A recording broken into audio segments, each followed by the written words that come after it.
It's now time for us to shift our attention back to some breaking news coming in the Swati Maliwal case. Now remember, the police investigation is underway. We're looking at a fast-paced probe.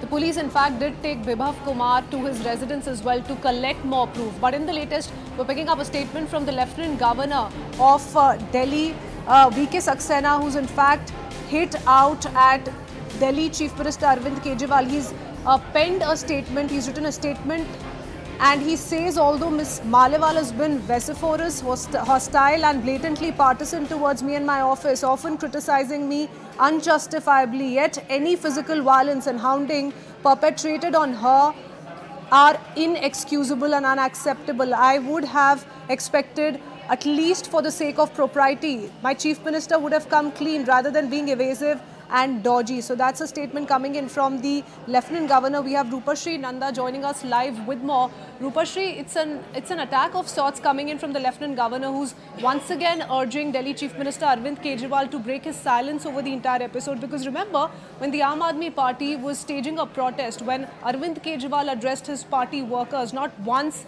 did he mention the Swati Maliwal episode. The Chief Minister's protest itself spoke louder than words, and he made it very clear that he completely stands in solidarity with his PA, because the Aam Aadmi Party perceived it as an attack on the party on the eve of elections. And on that particular day also, no leader actually mentioned the name of the PA, but of course the Chief Minister in all his speeches has been saying in Delhi that now they arrested many of our leaders. Now they've also arrested my PA. So we know that where the Chief Minister stands and where the position of the Chief Minister is. But here the most important news point is, if you look at the statement, the Lieutenant Governor says, yesterday Swati Maliwal called me out of sheer anguish, describing at length her traumatic experience and the subsequent intimidation and shaming that she's been subjected to by her own colleagues. She also expressed concerns over reported tampering of evidence and coercion against her. So Swati Maliwal, now who is Aam Aadmi Party's Rajya Sabha MP, has called up the Lieutenant Governor yesterday, and he has, brought to his notice officially whatever she has alleged that she is going through.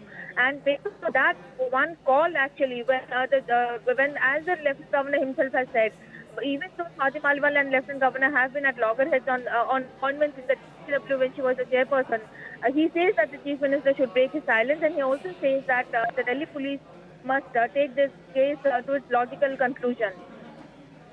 Okay, let alone action against Bibhav. Remember, the parties come out to strongly defend him. Let's see how this plays out. Many thanks though for taking us through all those details. Quickly.